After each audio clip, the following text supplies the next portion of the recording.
Armstrong Armstrong Armstrong. இதை நம்ம எல்லாருமே என்ன சொல்லியும் ஆம்ஸ்ட்ராங்னு அப்படி ஒருத்தர் மெட்ராஸில் இருந்தார். பகுஜன் சமாஜ்வாதி கட்சி, யானை சின்னம் போட்ட அந்த கட்சி பிஎஸ்பி, அந்த கட்சியில் வந்து பார்த்தீங்கன்னா மாநில தலைவராக இருந்தார்.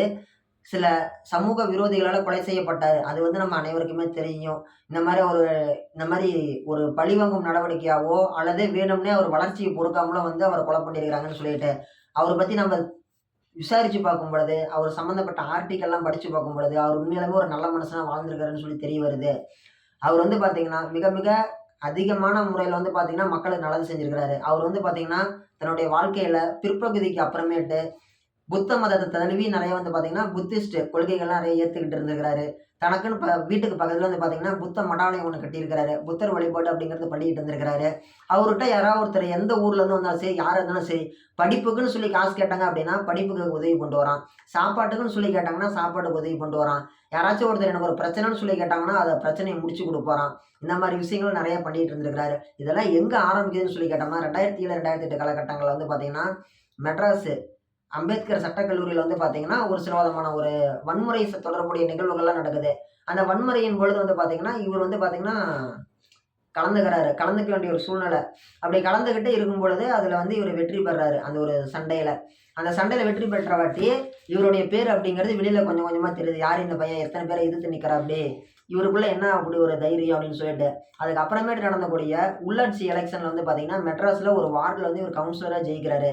ஜெயிச்ச சின்னம் வந்து பார்த்தீங்கன்னா யானை. யானை சின்னத்துல ஜெயிச்ச உடனே, யானை சின்னம் அப்படிங்கிறது தேசிய கட்சி தான். பகுஜன் சமாஜ்வாதி. இன்னைக்கு இருக்கக்கூடிய யோகி ஆதித்யநாத் யுபியில வந்து உத்தரப்பிரதேசத்துல இன்னைக்கு முதலமைச்சரா இருக்கிறாரு. அன்னைக்கு ஆம்ஸ்ட்ராங் அண்ணா ஜெயிச்சப்ப, அன்னைக்கு வந்து யார் இருந்தாங்க? செல்வி மாயாவதி தான் வந்து பார்த்தீங்கன்னா, அந்த கட்சியோட தலைவர். பகுஜன் சமாஜ்வாதி யானை சின்னம் போட்ட கட்சியோட தலைவர் மாயாவதி. செல்வி மாயாவதி அவங்க என்ன பண்றாங்க, இந்த மாரி மதராசப்பட்டினம் அவங்கள பொறுத்தவரைக்கும். மதராசப்பட்டினத்துல யார் ஒரு பையன், சின்ன பையன் நம்ம சின்னத்துல நின்னு ஜெயிச்சிருக்கிறான். அந்த பையன நான் பார்க்கணும்னு சொல்லி வர சொல்றாங்க. இவரு போய் பார்த்தவாட்டி, உன்னுடைய கொள்கைகள், உன்னுடைய தைரியம், உன்னுடைய செயல்பாடு எங்களுக்கு ரொம்ப பிடிச்சிருக்குது அப்படின்னு சொல்லி அப்ரோச் பண்ணி அனுப்பிவிடுறாங்க. அனுப்பிவிட்டவாட்டி கொஞ்ச நாள் கழிச்சு அவர பகுஜன் சமாஜ்வாதி கட்சியுடைய மாநில தலைவரா ப்ரமோட் பண்றாங்க. நேஷனல் பார்ட்டியோடைய ஸ்டேட் லீடரா அவர வந்து ப்ரமோட் பண்றாங்க. அப்படி அவர ப்ரமோட் பண்ணவாட்டி வந்து பார்த்தீங்கன்னா, அவருக்கு மிகப்பெரிய ஒரு செல்வாக்கு அப்படிங்கிறது கிடைக்குது. அப்படி இருந்த காலகட்டங்கள்ல 2011ல இன்னைக்கு இருக்கக்கூடிய தமிழக முதலமைச்சர் திரு ஸ்டாலின் அவர்கள் வந்து பார்த்தீங்கன்னா, எதிர்த்து இவர் வந்து தேர்தல் களம் காண்கிறார். எதுல? எம்எல்ஏ எலெக்ஷன்ல களம் கண்டு 1000 ஓட்டு வாங்குறாரு. அவரு வந்து அன்னைக்கு வந்து பார்த்தீங்கன்னா, 2011 காலகட்டங்கள்ல அவர் வந்து அன்னைக்கு முதலமைச்சர் கருணாநிதி அவர்களுடைய மகன் தான் வந்து பார்த்தீங்கன்னா, இன்னைக்கு இருக்கக்கூடிய முதலமைச்சர் ஐயா. அவரு முதலமைச்சர் ஐயா வந்து பார்த்தீங்கன்னா, அன்னைக்கு வந்து துணை முதலமைச்சரா இருந்தாரு. அவர எதிர்த்து போட்டி போட்டு இவர் வந்து அன்னைக்கே 1000 ஓட்டு வாங்கியிருக்கிறாரு.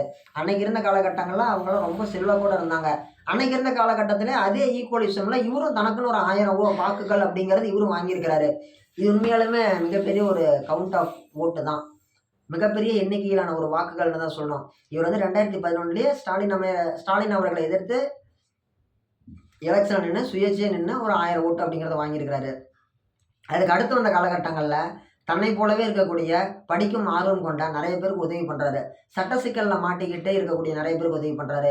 மிகப்பெரிய பணக்கார முதலைகளால துன்புறுத்தப்படக்கூடிய அப்பாவி மீன்கள் போல இருக்கக்கூடிய அப்பாவி பொதுமக்களுக்கு உதவி பண்றாரு.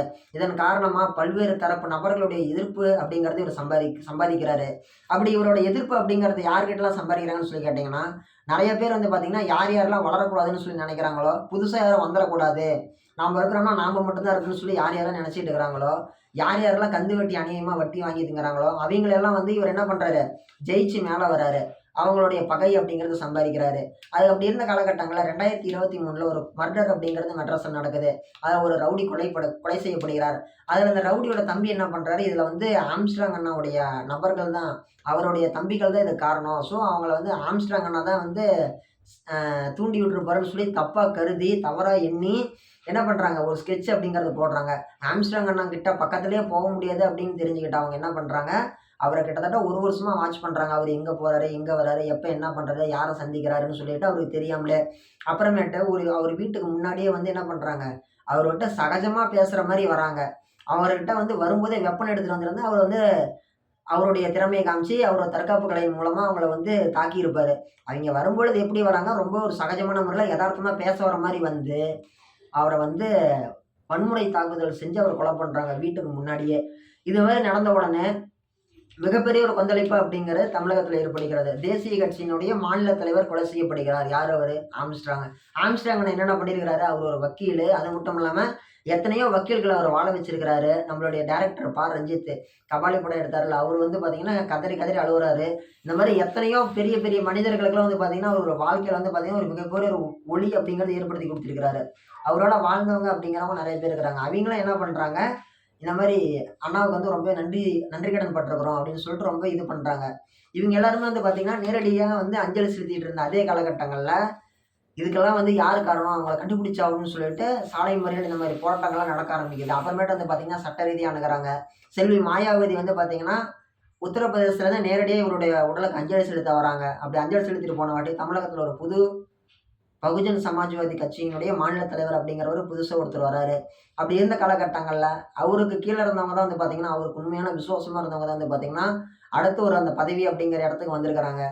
உண்மையாலுமே ஆம்ஸ்ட்ராங் அண்ணா பார்த்தீங்கன்னா, அவர் சுத்தி இருக்கக்கூடிய மக்களுக்கு நல்லது பண்ணியிருக்கிறாரு. இப்ப எப்படி சினிமால ஒரு ஹீரோ இழக்கக்கூடியவர் பார்த்தீங்கன்னா, எப்படி ஒரு அரசாங்கத்துக்கு ஈக்குவலா ஒரு மக்களுக்கு நல்லது செய்வாரோ, அதே மாரி தான் இவரும் பண்ணியிருக்கிறாரு. அதையெல்லாம் தாண்டி ஒரு அரசாங்கத்தால செய்ய முடியாத விஷயத்த அவர் பண்ணியிருக்கிறாரு. என்ன அரசாங்கத்தால செய்ய முடியாத விஷயம்? ஒவ்வொரு மனிதர்களுடைய தனிப்பட்ட சுயமரியாதை தொடர்புடைய விஷயங்கள்ல உடனடி தீர்வு. என்னை ஒருத்தர் பண்ணிட்டாங்க. என்ன சரி பண்ணி குடுங்க. என்ன காப்பாத்தி குடுங்க. எனக்கு வாழ்வாதாரத்த உருவாக்கி குடுங்கன்னு சொல்லி யார் யாரெல்லாம் உதவின்னு சொல்லி கேட்கறாங்களோ, அவங்க எல்லாருக்குமே உதவி பண்ணி குடுத்து, அவங்க எல்லாருக்குமே ஒரு மிகப்பெரிய ஒரு வாழ்வாதாரம் அப்படிங்கிறத ஏற்படுத்தி குடுத்திருக்கிறாரு. நெறைய பேருக்கு கடை வச்சு குடுத்திருக்கிறாரு. தள்ளுவண்டி கடை போட்டு குடுத்திருக்கிறாரு.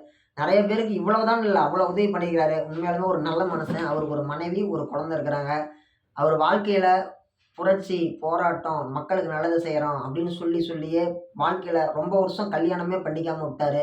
ரொம்ப வருஷமே கல்யாணம் பண்ணிக்காம விட்டாரு. அதுக்கு அப்புறமேட்டு தான் கொஞ்ச நாளுக்கு அப்புறமேட்டு தனக்குன்னு ஒரு துணை வேணும் அப்படின்னு சொல்லிட்டு, அவரா விருப்பப்படல. பக்கத்துல அவர் கூட இருக்கிற தம்பிங்கலாம் "அண்ணா உங்களுக்கு துணை வேணும்" அப்படின்னு சொல்லி கம்பல் பண்ணி, அதுக்கு அப்புறமேட்டு தான் அவர் விரு ஒரு திருமணம் அப்படிங்கிறது ரொம்ப லேட்டா தான் திருமணம் பண்ணிக்கிறாரு. அதுவரைக்கும் மக்கள் சேவை, மக்கள் சேவைன்னு சொல்லி அவரு நல்லது மட்டுமே செஞ்சுக்கிட்டே விட்டுட்டாரு. தனக்குன்னு சொல்லி எதையுமே அவரு பண்ணிக்காம விட்டாரு.